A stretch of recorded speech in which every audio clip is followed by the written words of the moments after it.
Olá, um bom dia a todos e a todas. Eu sou Igor Sacramento, pesquisador em saúde pública pela Fiocruz.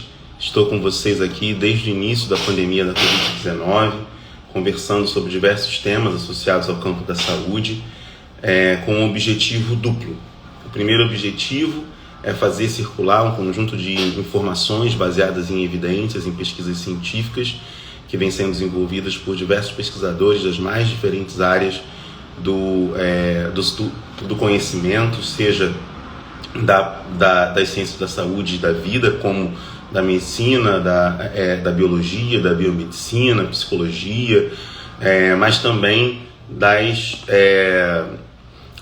ciências humanas e sociais, como da história, da comunicação, da informação, da antropologia, da sociologia. Quer dizer, um conjunto de pesquisas que vem sendo feitas nesse contexto. Ninguém era especialista em Covid-19, mas passamos a pesquisar e estudar Covid-19 a partir desse momento. E o outro objetivo é registrar para o futuro um conjunto de questões dessas de pesquisa, questões sociais, impactos sociais da própria Covid-19, questões de financiamento da pesquisa, as ansiedades, as questões das dinâmicas profissionais que foram alteradas nesse contexto. Então, o nosso objetivo é tanto fazer circular esse conjunto de informações, mas também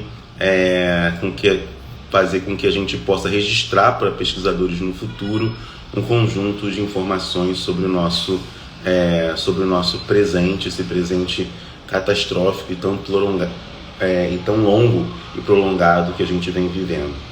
Hoje, com prazer, a gente vai conversar com Gabriel Nathan Pires, que é biomédico e recentemente teve publicado um texto sobre meta-análises em saúde, focado na questão da Covid-19. Então a gente vai conversar primeiro sobre a importância desse tipo de pesquisa, das meta-análises, a importância das evidências científicas de saúde, da saúde baseada em evidências, as meta-análises, e também conversar um pouco sobre a experiência dele de pesquisa com sono, com distúrbios e transtornos do sono. Ele publicou recentemente uma pesquisa, também parte de uma pesquisa relacionada com a Covid, sobre a questão do sono em profissionais de saúde nesse contexto. Então, nós vamos falar hoje de 2 artigos que foi por ele recentemente publicado, com a participação dele. Ele que é biomédico, como eu já disse, pela Universidade Federal de Ciências da Saúde de Porto Alegre, com habilitações em fisiologia e psicobiologia, mestrado e doutorado pelo Programa de Pós-Graduação em Psicobiologia pela Universidade Federal de São Paulo, a Unifesp. Vem trabalhando com diversos... É pesquisador no Instituto do Sono e pós-doutorando no Departamento de Psicobiologia da Universidade Federal de São Paulo.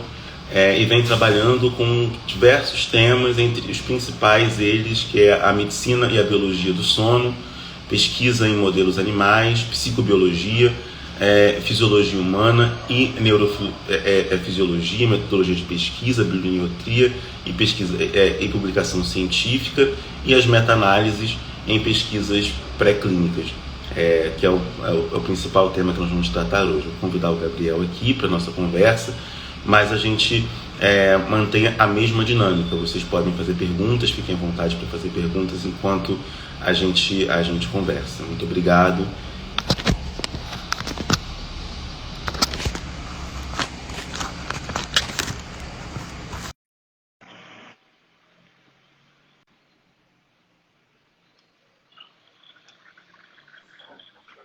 Olá, Igor, bom dia. Oi, Gabriel, bom dia, tudo bem? Em primeiro lugar, queria agradecer. Tranquilo.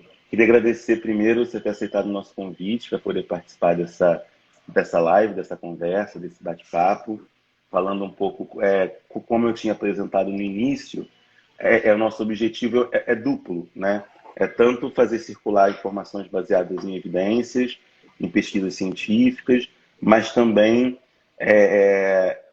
registrar para o futuro o que a gente está passando aqui nesse longo presente que a pandemia nos colocou, uma sensação de quase falta de futuro por conta da própria pandemia.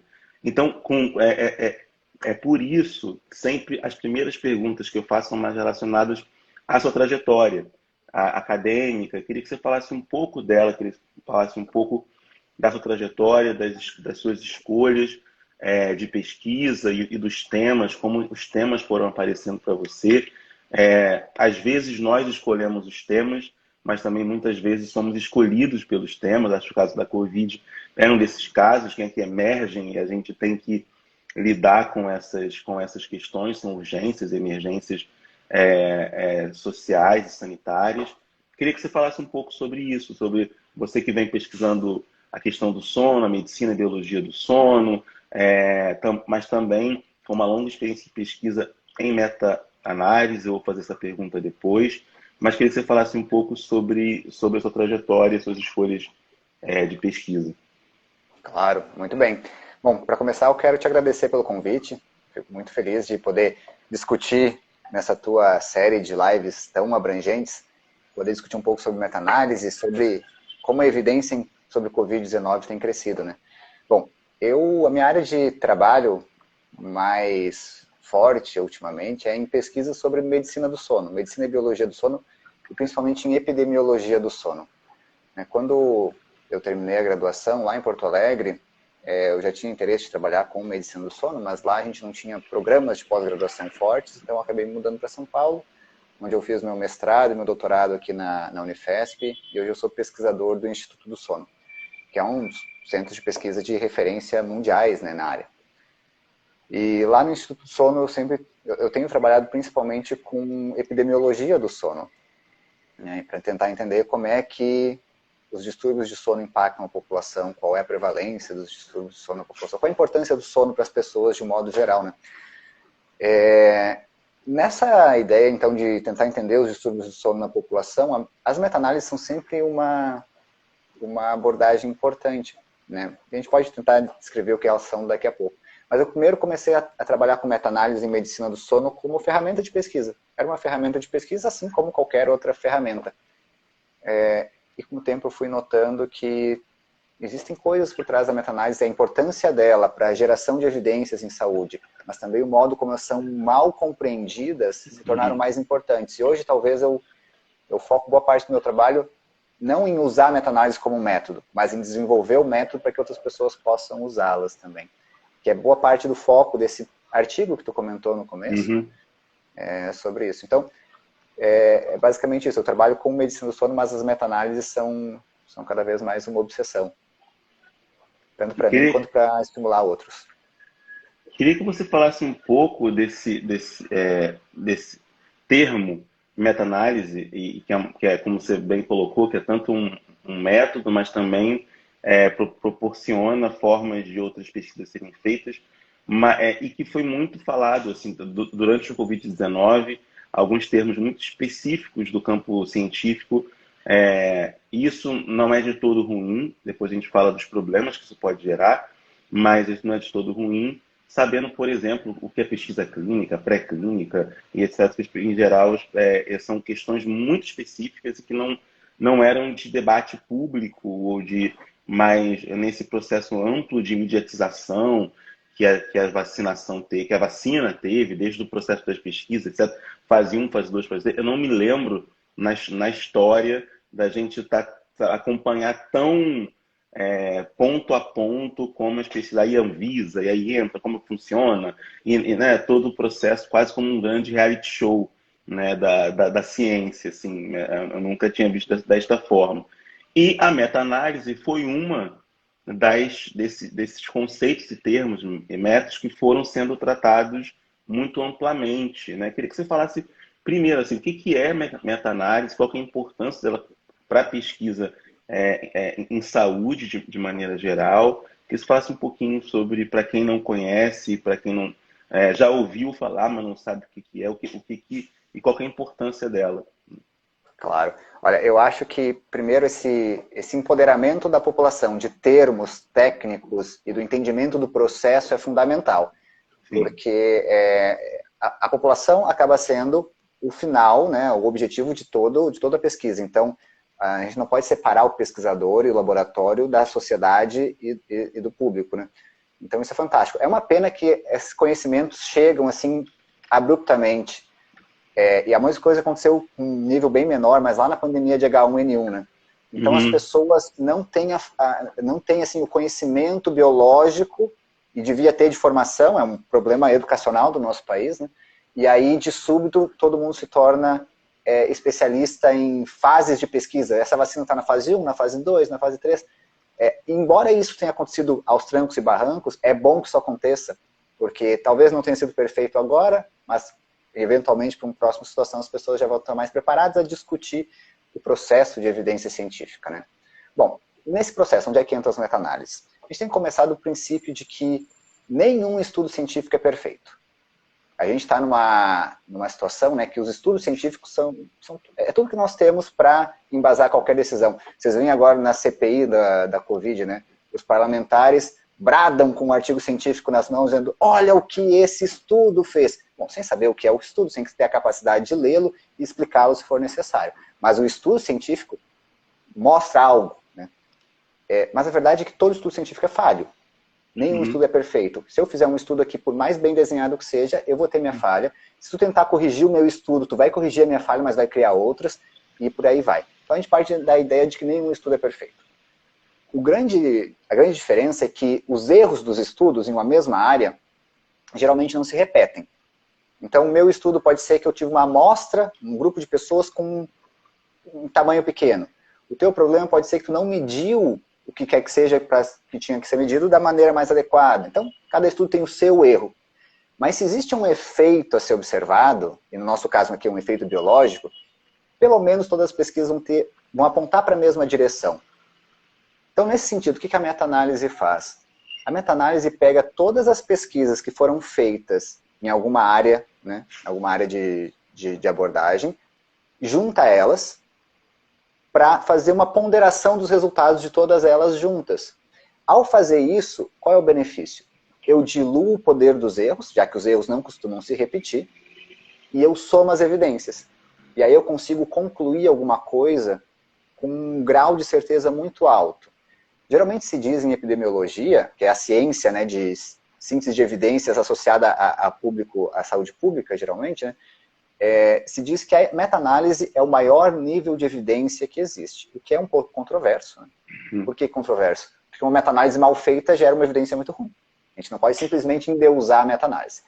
Mas é o maior nível de evidência possível. De maneira que, por exemplo, a gente, talvez quem aqui está nos ouvindo nunca tenha ouvido falar de meta-análise, é bom que saiba que faz parte da saúde pública brasileira, porque o SUS, hoje em dia, para que possa adequar, para que possa inserir uma nova abordagem terapêutica, um novo tratamento, um novo remédio na sua lista de coisas que pode fazer, o SUS depende de uma meta-análise, ou o SUS geralmente requer uma meta-análise demonstrando o efeito. Justamente com a ideia de que, se eu fizer um estudo, não é suficiente. Para as vacinas, isso é um pouco diferente, porque é tão novo que muitas meta-análises não puderam ter sido feitas ainda, né? Exatamente. Mas então a meta-análise tem esse poder de sintetizar a evidência. Exatamente. E tem uma questão que você colocou da questão de sintetizar essas evidências de pesquisas a partir de diferentes estudos, para contribuir também. Muitas meta-análises contribuem para políticas públicas, contribuem para protocolos, em muitos casos, né, protocolos de tratamento e etc. Eu queria que você falasse um pouquinho dessa dimensão que foi tão tratada durante a Covid, e você lembrou muito bem na pandemia de H1N1, que de certa forma apareceu com menor intensidade, mas apareceu também muitos boatos em relação às vacinas, em relação a tratamentos, etc.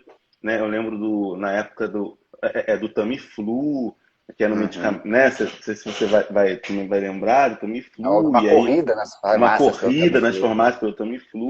E a gente vive algo semelhante com uma diversidade de outros medicamentos, uma corrida, né, em relação a outros medicamentos. Queria que você falasse um pouco sobre a importância da saúde baseada em evidências, né, que tanto que caracteriza, né, é um pressuposto para as meta-análises, né, orientar as práticas e condutas de saúde científicas baseadas em evidências. Queria que você falasse um pouco sobre a importância disso e o quanto que isso pode evitar algumas panaceias ou algumas ocorridas muito ansiosas em relação a algum tipo de medicamento ou prática que pode não ser tão efetiva como outras que têm respaldo científico.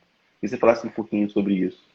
Isso é uma discussão fundamental, Igor, porque a gente vem de uma formação em ciências da saúde em que nos é vendido a ideia de que a medicina baseada em evidências já está em pleno vigor, funciona bem e é a realidade. Mas quando a gente se confronta com uma emergência como o que a gente está vivendo hoje, parece que a gente amassa a medicina baseada em evidências e joga no lixo.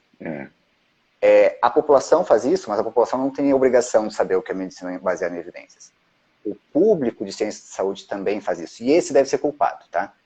Nós, pesquisadores em ciências da saúde, a gente tem uma grande responsabilidade em duas posições. Primeiro, por não ser capaz de transmitir à população o que é a necessidade da evidência científica e o que funciona e o que não funciona. E segundo, porque existem profissionais que se recusam, por motivos diversos, a entender o que é a medicina baseada em evidências. Né?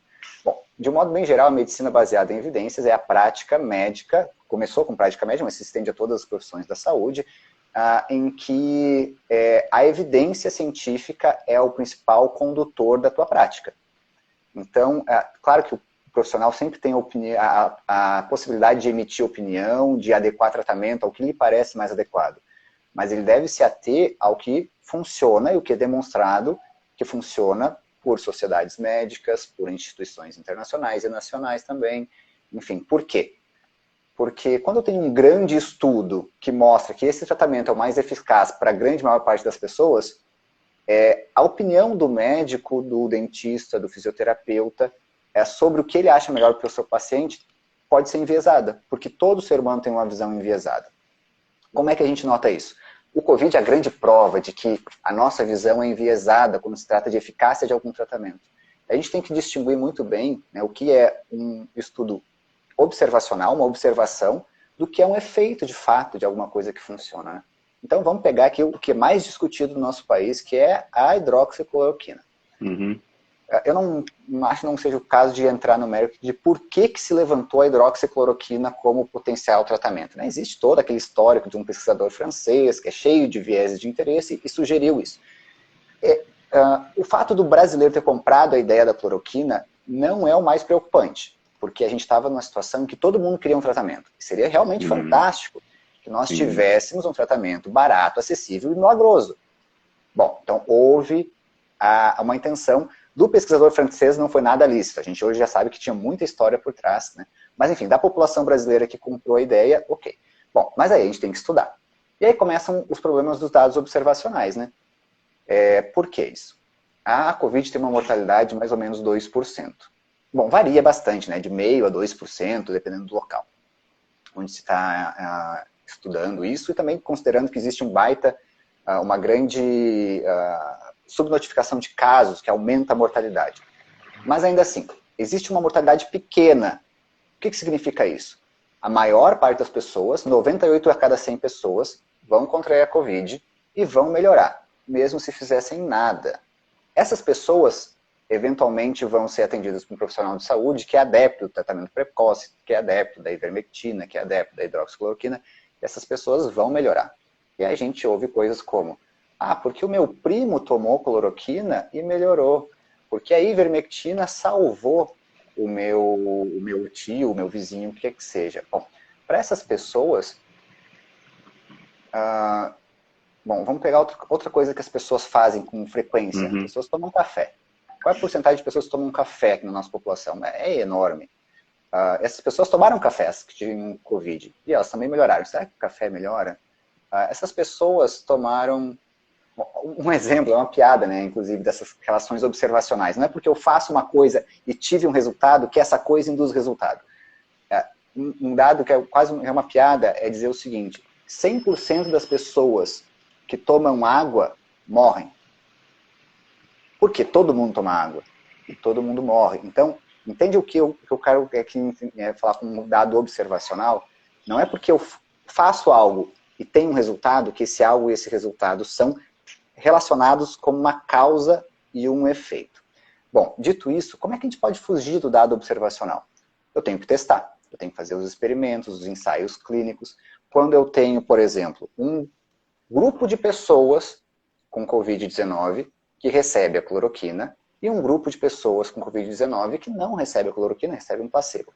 E aí que a gente mostra que a hidroxicloroquina não é melhor do que um tratamento inerte. Uhum. Então, aí a gente consegue distorcer o dado observacional. Mas para o indivíduo, o dado observacional é muito mais forte porque é a experiência pessoal dele. Claro. Então, tu entende que talvez o modo de contornar esse problema seria tornar as pessoas, independentemente de formação, mais versadas em ciência. Se as pessoas entendessem o que é causa, o que é efeito, e como atribuir causa a algo, né, isso seria bom, seria interessante. Isso acaba sendo um grande problema, né? E aí, com o tempo, a gente começou a ter grandes estudos muito bem feitos sobre a hidroxicloroquina, sobre a ivermectina, e não houve um estudo decente que tivesse apontado que a cloroquina ou a ivermectina diminuem a chance de pegar a Covid, ou diminuem a gravidade dos sintomas da Covid, ou diminuem o tempo de internação da Covid. Nada, nada. Então, hoje, já não existe dúvida, tá, de que esses remédios não funcionam. Em alguns casos, podem ser até perigosos. Sim. Né? Pode continuar, pode continuar. Então, é esse o ponto, né? Fazer, talvez, com que esses estudos cheguem à população. Exatamente. E acho que tem uma dimensão de uma educação científica, que já se fala há tantos anos sobre isso, né? Uma educação para as ciências, aí os termos são múltiplos, né? Sei lá, literacia científica, os termos são múltiplos, mas você falou é muito importante, quer dizer, mas o ponto de convergência principal que você falou no início é a importância da educação como, né, na média e longa duração, para que as pessoas possam ter conhecimento básico, né, desde que eu não sou formado em biologia, mas pude ter uma formação, né, no ensino médio consolidado, e desde o início que eu vi o estudo do pesquisador francês, né, mas como? Mas não tem grupo controle. Como é que era uma questão básica ali, né? Como é que já tinha achado estranho, achava que era um certo populismo médico para poder fazer. Isso acontece no campo científico, para poder Sim. fazer barulho, para poder, né, ter às vezes financiamento, às vezes criar uma polêmica. Isso acontece no campo científico para ser visto como salvador da pátria, ou no caso do mundo, nesse caso, mas tinha muitos problemas naquele estudo já colocados. E tem uma pergunta aqui que o Diego Roger fez. Ele pergunta quais seriam os erros mais inaceitáveis em uma meta-análise. Queria que você falasse um pouco.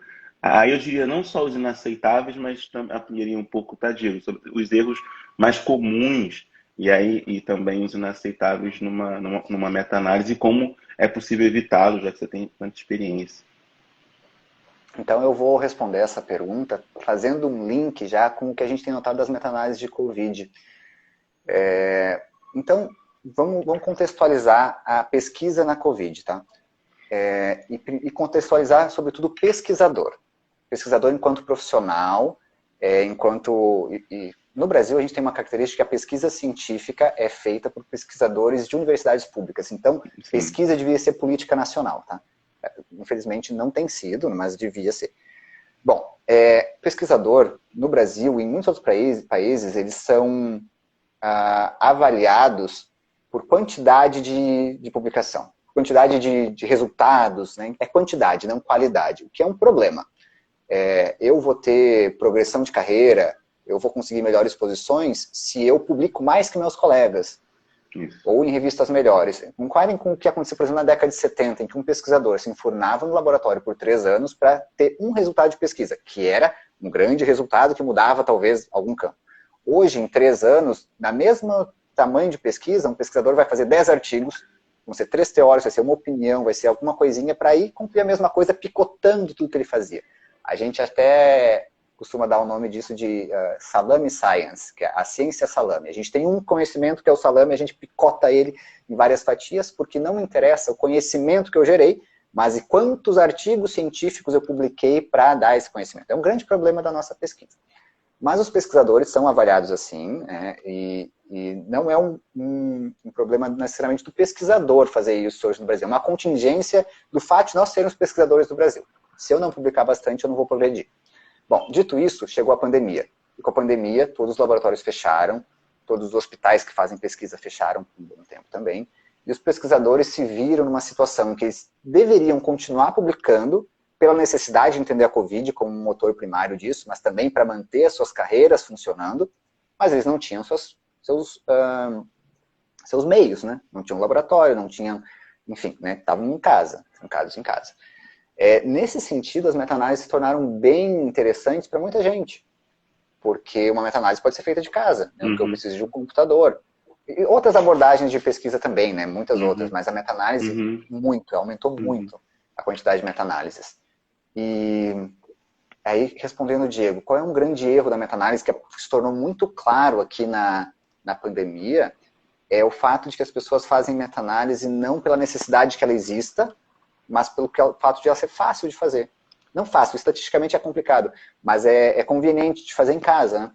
Então, o que a gente notou na pandemia por Covid-19, lembrem que a meta-análise eu preciso ter vários estudos comparáveis entre si para poder fazer esse estudo, né, que pretensamente geraria o maior nível de evidência que existe. As primeiras meta-análises sobre Covid começaram a sair em março de 2020. Então, tu pensa que era uma doença que tinha 4 meses de existência na Terra e já existiam meta-análises sobre isso. E existiam pessoas que começaram a se tornar grandes produtores de meta-análise, não porque eles querem gerar conhecimento necessariamente, mas porque eles querem usar do meio para progredir de carreira. Então, a meta-análise, ela deve ser conduzida quando existe uma justificativa plausível do ponto de vista teórico, existe uma pergunta de pesquisa que pode ser respondida pela meta-análise, e quando existem dados para isso, quando existe base estatística para isso. Quando eu não faço essa análise bem feita, eu vou ter uma meta-análise ruim. E esse é o grande problema. Meta-análises ruins fazem um grande desserviço à população. A gente começou a ter no começo da pandemia por Covid-19 meta-análises discrepantes. Um caso importante foi de meta-análise sobre tabagismo e Covid-19. Tá? Então, isso lá por maio de 2020, saíram as primeiras delas, né? Algumas diziam que o tabagismo protegia para casos de Covid-19 e outros diziam que piorava e levava a maior incidência de casos graves de Covid-19. Então lembrem que a meta-análise é muito importante para pessoas que fazem políticas públicas de saúde, para secretários de secretarias de saúde, para direcionar políticas públicas em saúde. Porque se baseia que é o maior nível de evidência. Então, se eu tenho 2 artigos que estão nesse nível de ser o maior nível de evidência, e eles conflitam entre si, como é que eu, gestor de uma clínica, vou decidir como que eu vou implementar um tratamento na minha clínica com base nas meta-análises, se elas são conflitantes, né? E elas são conflitantes porque elas são ruins. Então, um erro que a gente precisa fazer é o seguinte, quem tem interesse em fazer meta-análise tem a responsabilidade social de entender que os seus resultados têm impacto na vida das pessoas. Então, se eu fiz uma meta-análise ruim e eventualmente o meu resultado foi implementado e levou a um desfecho negativo do menor nível, numa clínica ou no país, a culpa é minha enquanto pesquisador. O pesquisador esquece da responsabilidade que tem muitas vezes, né, de poder direcionar tratamentos, de poder direcionar escolhas de vida de pessoas e tal. Então, nas meta-análises, o que eu mais vejo são pessoas usando o método para benefício próprio, independentemente da responsabilidade atrelada à própria pesquisa. Então, na Covid-19, a gente tem a maior parte das meta-análises são mal feitas, elas são inconclusivas e muitas são discrepantes. E a culpa é do pesquisador. Não significa que não existam meta-análises boas, existem fantásticas, meta-análises lindas que realmente mudaram políticas de tratamento. No caso da Covid. No caso da ivermectina e da hidroxicloroquina, meta-análises foram que bateram os estudos que bateram o martelo dizendo não se usa. Isso. Né, mas veja só como é difícil discernir, né, a meta-análise que funciona da que não funciona, a que presta da que não presta. Né? Então, respondendo ao Diego, acho que um grande erro que a pandemia nos trouxe é sobre ter discernimento sobre quando conduzir uma meta-análise. Isso é bem importante.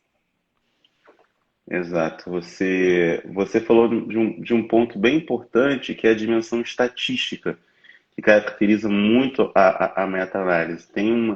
É preciso lidar com, às vezes, um volume muito grande de dados, isso pode gerar também algum tipo de problema, né? Se o pesquisador não tem experiência com estatística, com a técnica estatística e possibilidade. Queria que você falasse um pouco sobre isso. Estava relendo o artigo de que você participou, e vendo o quanto é importante isso, até para perceber, por exemplo, tanto no texto lá que vocês fazem um mapeamento da distribuição dos artigos por área, por área do conhecimento, por países, né? Queria que você falasse um pouco dessa dimensão de lidar, como que é lidar com esse volume tão grande de dados, de pesquisa para poder construir essa meta-análise. Como é que porque me parece sempre muito impressionante quando eu vejo meta-análise, que é um volume sempre muito grande, né, Claro. de textos, né? Queria que você falasse um pouco sobre isso. Realmente, a quantidade de informações que uma meta-análise coleta para poder analisar, geralmente são grandes informações. Isso é importante, porque quanto mais informações eu tenho em uma meta-análise, maior o meu poder de conclusão. E maior o que a gente chama de validade externa, que é a capacidade que o meu estudo tem de ser útil, de ser aplicável para outras populações que não foram estudadas por ele. Então, boas meta-análises são bem grandes mesmo, a gente tem que trabalhar com um volume de dados muito grande, que leva uma responsabilidade, de novo, muito grande do pesquisador, porque basta um estudo que foi mal interpretado e colocado numa planilha lá que vai ser analisada, para que a coisa toda se desvirtue, né? Então, são muitos dados, a parte estatística é bem importante. Geralmente ela mate medo nas pessoas que fazem, né, esse tipo de estudo, mas ela não é complicada, ela é trabalhosa do ponto de vista manual mesmo. Para garantir que eu tenho estudos comparáveis, porque um outro grande erro é comparar coisas que não são parecidas entre si, porque aí eu gero uma coisa que eu não consigo nem interpretar, né? E aí a gente vê, né, matematicamente é possível fazer uma meta-análise de 2 artigos. Uhum. A meta-análise faz é juntar artigos em si. Mas as grandes meta-análises que a gente tem dezenas de artigos, eventualmente centenas, né? Porque, no final das contas, fazer uma meta-análise com centenas de estudos é a mesma coisa que ter feito um grande estudo com milhares ou milhões de pessoas, como se fosse uma grande força-tarefa mundial para avaliar aquilo, né? Bom, nesse estudo que a gente fez, esse estudo foi feito por mim com alguns alunos de iniciação científica da Santa Casa de São Paulo, onde eu era professor até algum tempo atrás.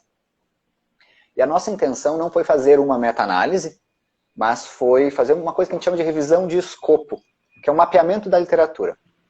Então, eu partia dessa ideia de que me parecia muito precoce fazer meta-análise em Covid-19. Então, nós fizemos um grupo de trabalho em que a gente queria mapear as meta-análises e avaliá-las. Então, a gente fez uma busca, existem métodos para isso, para garantir que a gente encontrasse todas as meta-análises que haviam sido feitas sobre Covid até aquela época. Eu acho que era algo como outubro do ano passado, alguma coisa assim, não lembro exatamente as datas. E foram encontradas 500 e poucas meta-análises sobre Covid-19, o que é muita coisa, considerando a etapa, né, de conhecimento da Covid que nós estávamos, né? E também considerando que a meta-análise precisa de vários dados antes. Então, para que uma meta-análise seja feita, tem que ter vários estudos, né? Mas o mais assustador foi quando a gente começou a analisar essa grande quantidade de dados, a gente pôde notar que a qualidade dessas meta-análises de fato é muito baixa. Existem alguns testes para avaliar a qualidade das meta-análises. Então, o que nós fizemos foi mapear as meta-análises e avaliar a qualidade das meta-análises que haviam sido publicadas anteriormente. E a grande conclusão, que é um pouco assustador, é que 80% das meta-análises sobre o Covid-19 tem um nível de qualidade criticamente baixo.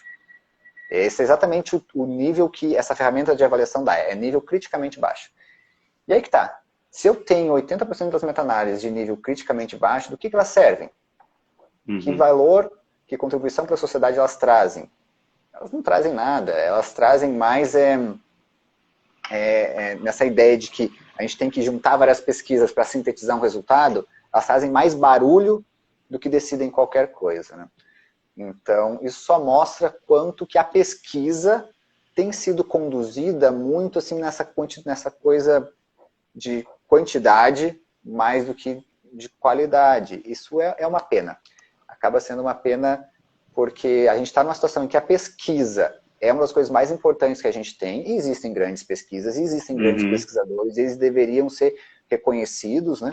Mas existem pesquisadores também que acabam fazendo um serviço que não é tão bom. Às vezes não é culpa nem do pesquisador. Eu não quero também demonizar o pesquisador de modo algum, porque a gente sabe que a pesquisa no Brasil é feita com poucas verbas e com boa vontade de qualquer pessoa que seja.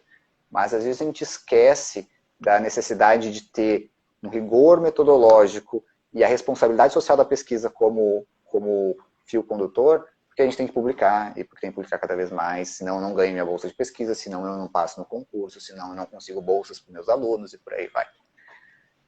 Então a pena é essa, né? Das meta-análises sobre Covid-19, nessa grande quantidade de dados, foram 500 e poucas meta-análises que nós avaliamos, o nível é bem baixo. Exato.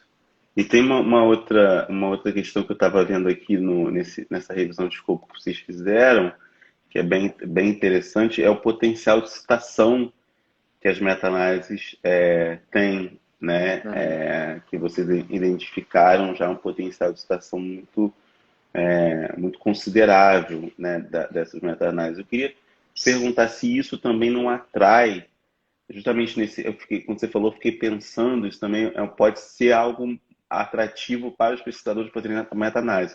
Para além dessa pesquisa sentada, né, como você falou, pode fazer em casa, sentado no seu computador, etc., que aparentemente é mais fácil, e eu vou sublinhar o aparentemente, porque o dado que você traz de 80% mostra que não é simples, muito pelo contrário. Mas também você pode aí ser citado, ter um índice H maior no Google Metrics, etc. Tal, que isso também tem sido para nós pesquisadores um objeto de fetiche, e mais, não só para os pesquisadores, mas para as agências de fomento, né? Que ficam agora nos avaliando também não só é uma outra forma de quantificação, é também quantificar o quanto nós somos citados, nossos estudos são citados, etc., mesmo que esses fatores de impacto sejam controversos, né?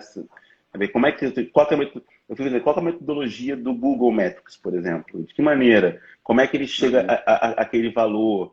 Está tudo sendo, enfim, são só textos em inglês, ou em português também são. Conjunto de questões aí, mas ao fim e ao cabo se torna também uma. Eu queria saber se você acredita que esse potencial de citabilidade também é uma forma de atração para se fazer meta-análise, se foi no contexto da Covid, pela evidência, né, toda a evidência midiática, etc., que isso poderia trazer. Você acha que isso também é um fator de atração ou não? Com certeza. E para responder isso, a gente tem que entender o seguinte: eu imagino que boa parte das pessoas que nos ouvem tem alguma formação em ciências da saúde ou em ciências de modo geral, e então a gente pode entrar em alguns temas que são importantes, tá? Eu trabalhei por 4 anos como editor de clínica médica da editora Springer no Brasil, que é talvez a segunda maior editora de publicação científica mundial, né?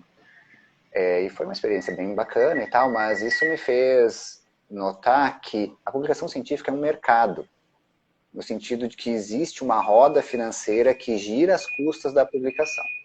Então, nota o seguinte: por que fatores de impacto de revistas de câncer, por exemplo, são muito maiores do que fatores de impacto de revistas de acupuntura? Porque pessoas morrem por câncer, então existe investimento em pesquisa em câncer e existe a necessidade que se trate isso. E a acupuntura, as pessoas não morrem ou não se salvam da morte pela acupuntura, embora isso seja muito importante. Então existem rodas financeiras que giram em níveis diferentes, isso vai determinar quantos artigos a gente vai ter em cada área, isso vai determinar qual vai ser o impacto do artigo em cada área e a citação delas.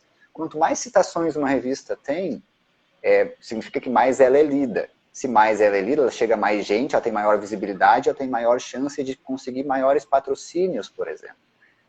Ou ela pode cobrar mais caro para ter acesso aos seus artigos, ou para que seus autores paguem para publicar nela. Então, no final das contas, essa relevância científica, relevância bem entre aspas, porque não dá para medir relevância pelo impacto imediato que ela tem, né? Mas, no final das contas, isso gera dinheiro para alguém. E isso gera dinheiro primeiro para a editora, que gera muito dinheiro. Editoras científicas, entre os setores de mercado que tem maior lucro líquido, é alguma coisa como 40% de lucro líquido sobre qualquer tipo de nível de investimento, né, nas grandes editoras mundiais.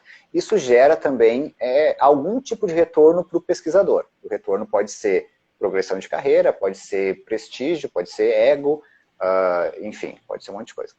Bom, nesse sentido, as pessoas, cada vez mais a gente se avalia por citações, como tu havia mencionado, né? Então, para que o pessoal que nos ouve aqui entenda, eu entendo como uma citação quando um artigo científico cita o meu artigo que eu publiquei antes. É uma maneira de dizer, ó, esse meu artigo que eu fiz foi importante para aquele artigo da pessoa que veio adiante. Então, é um modo de dizer, ó, meu artigo tem relevância. Quanto mais citações eu tenho, mais eu aumento esse meu índice H, que é um índice de medida de citações, mais eu aumento a minha repercussão na minha área e por aí vai. Ao aumentar minha repercussão na minha área, eu posso também progredir de carreira, posso conseguir bolsas de pesquisa e patrocínios e tal. Então, a gente quer citações. Muitas vezes a gente frauda todo o sistema por fazer uso excessivo de autocitações, por trocar citações com meus colegas. Por exemplo, eu digo, olha, Igor, eu estou publicando esse artigo, por favor, cita o meu artigo nos teus e a gente troca. Por mais que sejam citações super forçadas, isso a gente chama de citation stacking. É um tipo de fraude científica. Porque no final das contas eu quero ser citado. E as meta-análises são sempre muito citadas, de novo, porque se parte do pressuposto que é o maior nível de evidência científica. Então, se eu estou em casa, trancado como pesquisador, preciso publicar, eu vou forçar uma meta-análise por saber que aquilo vai ser mais bem citado e vai me trazer maior retorno, por mais que o resultado seja bem enviesado. Diferentemente do que seria uma revisão narrativa, que geralmente tem bons níveis de citação, mas são menores. Mas, bom, se eu estou ali em casa sem fazer nada, eu quero tirar o máximo de proveito disso, né? É uma coisa muito complicada entender que a gente está, principalmente o pesquisador, está imerso nesse sistema que é financeiro e comercial da publicação científica, sem saber. O pesquisador é muitas vezes ingênuo, quem faz pesquisa tem dois grandes interesses, tá? Um interesse é o interesse extrínseco em pesquisa, que é quando eu faço pesquisa pelo bem que a minha pesquisa gera para os outros, porque eu quero evoluir o conhecimento na minha área, porque eu quero que as pessoas melhorem de uma doença, porque eu quero contribuir com o conhecimento. Ou o interesse pode ser intrínseco. Eu quero publicar minha pesquisa porque eu quero melhorar minha relação com o meu chefe, porque eu quero progredir na carreira, porque eu quero melhorar a minha repercussão perante os meus colegas, né? E o problema é que em nenhum desses casos a gente entende que a minha publicação científica é um produto comercial. Não porque eu o faço como um produto, mas porque quem o publica entende como um produto. Olha só que coisa curiosa, né? Isso aqui, a gente até está agora já entrando em uma coisa mais da dinâmica de publicação científica, mas hoje, se eu sou um músico e alguém toca a minha música, eu recebo direitos autorais por isso. Se eu escrevi um texto e alguém publicou o meu texto, eu vou receber direitos autorais. Se eu pintei um quadro e alguém pegou a minha arte e botou numa caneca, eu recebo royalties por isso. Mas se eu publico um artigo científico, parece que a comunidade científica está feliz em receber um pagamento científico. A gente não recebe nada por isso, muitas vezes a gente paga por isso, né? Então, do ponto de vista de direitos autorais, a gente é muito ingênuo.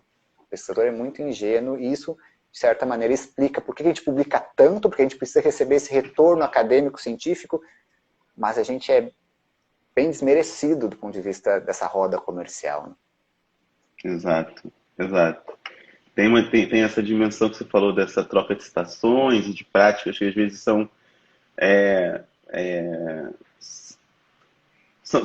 às vezes são fraudulentas, mas muito pequenas diante de algo que é muito maior, né, que é todo esse sistema editorial, sistema de publicação, mercado das publicações e de publicações predatórias, inclusive, né, que aí é pagou, publicou praticamente, em muitos casos, sem revisão por pares, sem.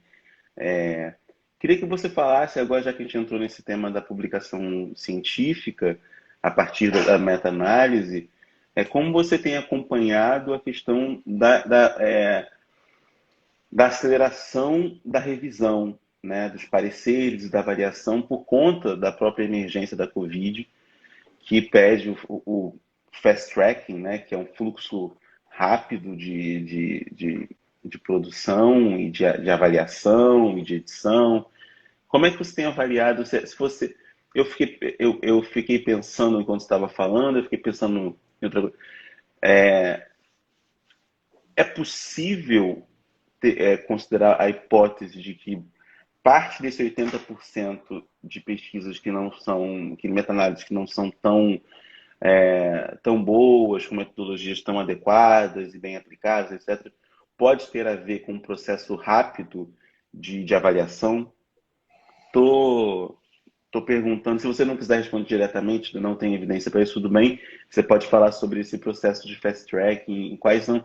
Tem vantagens, né? Mas também tem questões, eu diria. Né? Não diria tanto desvantagens, mas tem questões de como atestar a qualidade dessa avaliação sendo tão rápido, né? Tem algumas questões a se pensar. Claro, bom, é uma ótima pergunta e a gente pode refletir bastante sobre isso, né? Talvez para quem aqui nunca tenha trabalhado com publicação científica, sempre quando a gente publica um artigo em uma revista científica, uma revista acadêmica, esse artigo deve ser revisado por pares. Par aqui não significa um par de pessoas, mas pares no meu campo de conhecimento, são meus pares, né? Muitas vezes as pessoas pensam, eu vou ser avaliado por 2 pessoas, porque é uma revisão por pares, né? Não, são meus pares. Bom, os meus pares vão avaliar meu artigo e vão dizer que se existe ou não mérito nisso. E não é nada novo isso, tá?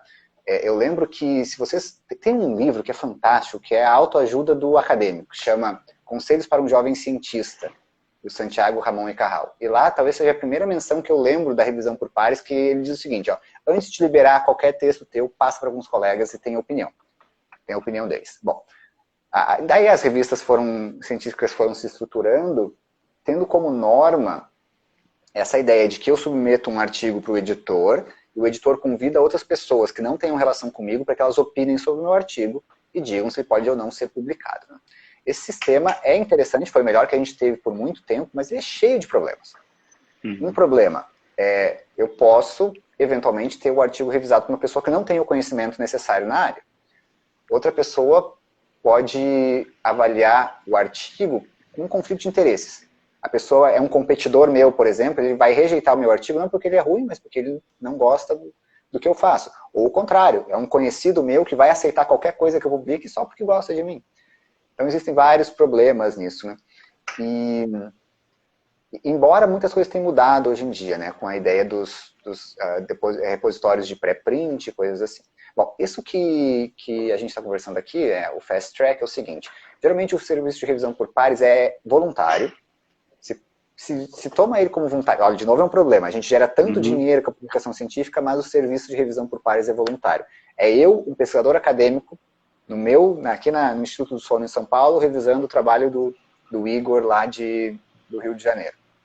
Bom, é voluntário. Mas se entende como voluntário para não introduzir viés. Porque talvez se pagasse a pessoa, ela tendesse a ser mais criteriosa, excessivamente criteriosa ou excessivamente frouxa. Embora eu não acredite nisso, tá? Eu acho que isso deveria ser pago. Para as revistas que são de acesso aberto. Mas enfim, isso é opinião. Bom, então esse serviço é falho e é demorado. Né? Muitas vezes um artigo pode demorar alguns meses para ser publicado. E nas revistas mais lentas passa de 1 ano, às vezes. Eu tenho algumas experiências assim, né? Mas vamos tomar como média 3 meses. Para um artigo que tem o potencial de estabelecer uma nova vacina para uma pandemia mundial, eu não posso esperar 3 meses. Então se adota esse regime de fast track. O fast track é uma revisão express, feita em 1, 2 dias. Eventualmente, as revistas grandes fazem boas revisões tipo fast track, tá? As maiores revistas, que muitas delas já são conhecidas do público desde que a gente começou a pandemia, né? Tem a Lancet, tem o BMJ, tem o New England Journal of Medicine e algumas outras, né? Essas revistas, então, elas já têm editores selecionados para o sistema de Fast Track, que são pessoas já comprometidas a liberar alguma coisa muito rápida, ainda mantendo um certo critério científico. Tá? O problema é que é realmente difícil garantir critério científico de uma coisa feita às pressas. O problema é que a gente tem uma balança, né, do rigor científico e da necessidade imediata de que aquilo seja publicado. E eu até entendo que pode ser um benefício que vários artigos bons, que direcionam políticas públicas, sejam liberados o quanto antes, sabendo que eventualmente um ou outro, artigos ruins ou fraudulentos, sejam publicados. Então, o que o sistema de revisão por pares tem feito é flexibilizar algumas coisas no sentido de que um artigo que foi aceito, ele pode ser retirado se ele for ruim. A gente teve um exemplo muito bom disso com a Covid-19, que a gente pode tratar daqui a pouco. Ou a gente tem agora, para não necessariamente ir para o fast track, a gente tem os artigos em pré-print. O que significa isso? Eu terminei minha pesquisa, eu entendo que eu vou ter 3 meses até que a revista vá para o artigo vá para uma revista boa, porque ele tem que ser revisado. Então, primeiro, eu deposito meus dados brutos e minha primeira versão do artigo em algum local aberto, em qualquer pessoa pode checar. Isso não é uma revisão por pares, não é um artigo ainda, mas ele está lá disponível de modo imediato para qualquer que seja a finalidade disso. Enquanto ele vai passar pelo processo de revisão por pares. Isso a gente chama de pré-print. Se entende que é uma coisa antes do artigo ser impresso, né? Por isso o nome pré-print. É uma ótima alternativa, mas que, olha só, a fraude em ciência é muito complicada. Isso tem sido bem usado em fraude em ciência, né? Então, muitos artigos são depositados em pré-print, artigos ruins que nunca vão ser publicados em revista nenhuma, porque são ruins. Mas o autor já usa o pré-print como prova de que aquilo ali funciona. Uhum. E aqui, um problema que a gente sempre tem em ciências da saúde é a relação com a imprensa. Não por má vontade da imprensa, mas por falta de tato em algumas coisas. Então, muitas vezes, o repórter não tem o discernimento de entender que aquele artigo que está em pré-print, ele não é alguma coisa confiável ainda. Um artigo em pré-print que vira reportagem, isso é uma insanidade. Porque a maior parte das fraudes de pesquisa que a gente teve na Covid-19 foram disso, de artigos em pré-print que não foram revisados e viraram temas públicos. Isso é um problema. Exato. Então, eu confio no fast track, mas confio sabendo que não é alguma coisa 100% eficaz a priori, não se deve ter essa pretensão. Né? E eu acho que ele deve ser usado com critério pela revista. Existem revistas que têm um sistema em que tu pode pagar para ter um sistema fast track de revisão. Isso é inaceitável. Isso introduz viés e conflito de interesse. Né? A gente deve pensar na necessidade pública de liberação imediata de resultados. Isso. Aí sim.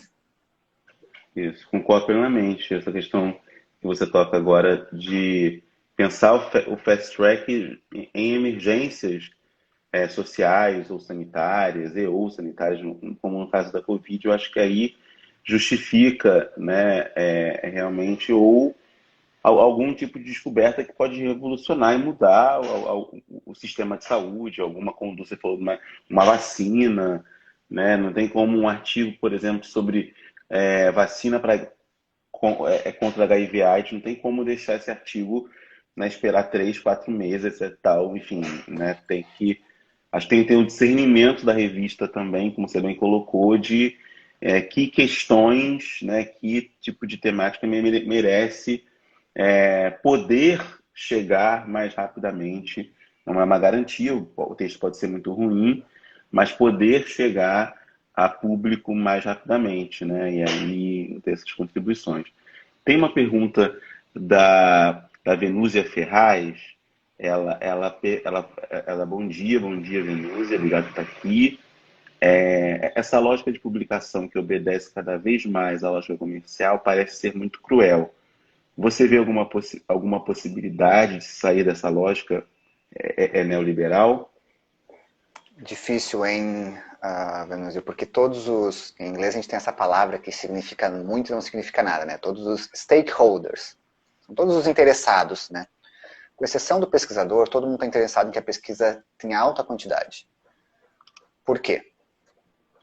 A editora está interessada em ter vários artigos, porque quanto mais artigos, mais ela lucra. A sociedade por trás de uma revista, sociedade científica por trás da revista também quer ter vários artigos, porque é o modo de fazer com que a revista cresça e ela ganhe repercussão frente às outras sociedades médicas ou de outras áreas, né? O governo quer que a gente publique muito, porque quanto mais o Brasil publica, mais ele atrai investimentos, isso é importante. Quando eu falei da Springer para vocês agora há pouco, quando a Springer veio ao Brasil, acho que era 2012, ele escolheu vir ao Brasil, e não à Argentina, não ao México, não à Colômbia, para estabelecer seu escritório latino-americano. Por quê? Porque o Brasil é o país latino-americano que mais publicava naquela época.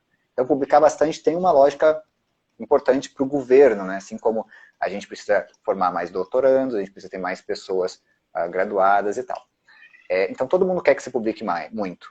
O problema é que, ao publicar muito, a gente acaba por diluir artigos bons perante um mar de coisas, né, sem utilidade. O grande problema é que a gente tornou o artigo científico um produto. Uhum. A gente podia ter tantas outras coisas como um produto na ciência, podia ter patentes como um produto. A gente tem pouquíssimas patentes e muitos artigos. Talvez se a gente estabelecesse um outro ponto de corte, que os pesquisadores deviam ter repercussão social. Então, o resultado não seria o artigo, pudesse ser uma patente, podia ser um projeto de extensão que impacta a população, mas não. O modo como se mede hoje a pesquisa é no artigo. Enquanto houver uma lógica comercial por trás, o pesquisador, por melhor que seja, e por mais bem intencionado que seja, não vai deixar de publicar. Porque se ele não publica, ele sequer é um pesquisador. Porque a pesquisa hoje em dia é definida não pela pesquisa, mas pela quantidade de pesquisa. Então, é como se fosse o teste de entrada para que tu entre na pesquisa acadêmica, ser capaz de publicar bastante. Claro que vai depender de cada área, né? Tem áreas que tem um ponto de corte maior ou menor, né? Mas o grande ponto está nisso, de entender que o artigo científico é um produto. Existem muitas entidades que tentam regular isso, tá? Por exemplo, existe uma lei holandesa agora que proíbe faculdades holandesas de usarem fator de impacto, índice H, como critérios de contratação. O que é muito bom, porque agora isso pareia, tenta parear em capacidade de contrato um pesquisador que fez um trabalho revolucionário, que mudou a sua área de pesquisa, do pesquisador que tem 500 trabalhos que não agregaram muita coisa, né? Mas são poucas as iniciativas, né? Eu ficaria felicíssimo de que a gente tivesse essa possibilidade, né, de subjetivar a quantidade de publicação para priorizar a relevância da publicação. Mas eu acho que é bem difícil. Eu acho que, por hora, o mecanismo de transformação é continuar publicando num certo nível, mas garantir que as publicações talvez diminuam um pouco a quantidade de publicação para trazer mais impacto. Mas isso vai ser muito gradual. São poucos hoje os pesquisadores no Brasil que conseguem isso, publicar pouco, mas ainda assim serem referências nos seus campos, né? E isso também é complicado, porque sujeita o pesquisador a ser um blogger, a ser um youtuber, e a gente não sabe fazer isso. Exatamente. Então, é bem difícil essa pergunta que a gente recebeu aqui, e eu não vejo saída imediata. É um processo progressivo que não vai ser para amanhã. Exatamente. E eu fico pensando em o que é, em termos, as alternativas, no caso da pesquisa no Brasil, às vezes parecem ser outras formas de precarização ou aumento do trabalho, quer dizer, alternativas como, por exemplo, como você falou, né, o YouTube, a divulgação, incorporar isso, muitos alunos têm procurado por conta disso, da divulgação científica, da importância sobre isso, etc. Eu falei, mas eu acho que isso tem que ser institucional, isso não deve ser, até porque há limite para a capacidade do pesquisador ser divulgador, né? Há limite, acho que são as instituições que devem assumir esse lugar, né? Repensar suas formas de comunicação com a sociedade, né? Não só fazer uma assessoria de imprensa, mas uma assessoria de comunicação que pense inclusive a comunicação científica mais amplamente. Isso não deve ser pensado pelas instituições de pesquisa, de ensino, etc. Deve ser algo que deve estar pautado em equipes que são muito reduzidas, né? De repente, uma universidade como a USP ou como a UFRJ, etc. e tal, não tem uma equipe muito grande de profissionais de comunicação para cuidar da comunicação com a sociedade, né? Então, o trabalho acaba ficando mais focado com a imprensa, responder, jornalista que está pedindo matéria e etc., e acaba não criando outras dinâmicas que poderiam ser muito importantes, como visitação, museu da ciência, quer dizer, outras estratégias de aproximação com a sociedade seriam muito interessantes. Por outro lado, como você bem colocou, exige muito de nós, a divulgação científica exige muito, não é uma coisa simples, né? Então, criar outras estratégias, né, que não sejam o artigo, exige muito do pesquisador também, porque ele vai ter que continuar publicando artigo para progredir de carreira, para poder acessar formas de financiamento e, né, acaba virando não o ou, mas o e, né? Enquanto a gente também não muda o sistema de avaliação e de reconhecimento dessas práticas também como sendo importantes, né? Pesquisadores que se dedicam à divulgação, etc., é um trabalho importante, né? Bom, Gabriel, eu teria, assim, inúmeras perguntas, eu veio adiantado da hora. Eu já vou convidar de público aqui para a gente falar sobre sono, que também é uma das suas especialidades, falar sobre sono e também pensar a questão da Covid. Você tem um artigo recente sobre isso. Eu ia tentar aqui falar sobre isso também, mas a temática é muito instigante, essa das meta-análises, e é muito instigante, e acabou nos levando a discutir a publicação científica, enfim. E aí já fica o convite, se você puder, a gente combina mais para frente, de acordo com a sua disponibilidade, para a gente conversar sobre essas questões do sono, que é tão importante, e muitas pessoas, quase uma epidemiologia do sono, como você vem falando, um conjunto de reclamações e de questões que as pessoas estão, e do uso de ansiolíticos e de remédios para dormir que as pessoas estão fazendo. A gente pode conversar isso numa próxima conversa. Queria te agradecer enormemente, foi uma excelente conversa, anotei várias coisas muito interessantes e importantes que vão ficar aqui. Espero que todos aqui, todas que estão nos assistindo tenham gostado desse bate-papo. E a gente vai continuar, a gente vai deixar essa conversa gravada aqui no IGTV e também no canal no YouTube. E pedimos que quem puder circular, fazer que essa conversa circule. Acho que é muito, muito, muito interessante, muito importante. Mais uma vez, Gabriel, muito obrigado por compartilhar seu conhecimento conosco, sua experiência. É sempre muito bom estar aqui com tantos pesquisadores, com pesquisas tão interessantes como essa que é a sua. Eu que te agradeço, Igor. Foi muito legal a conversa. É legal a gente poder discutir como a ciência acontece, quais são as repercussões dela. Então, estou felicíssimo e estou à tua disposição para a gente conversar um outro dia sobre sono e Covid, que também tem bastante coisa legal. Muito obrigado. Muito legal. Obrigado a todos e a todas que estão aqui, aos comentários. Um abraço e um ótimo final de semana. Se cuidem. Tchau, tchau.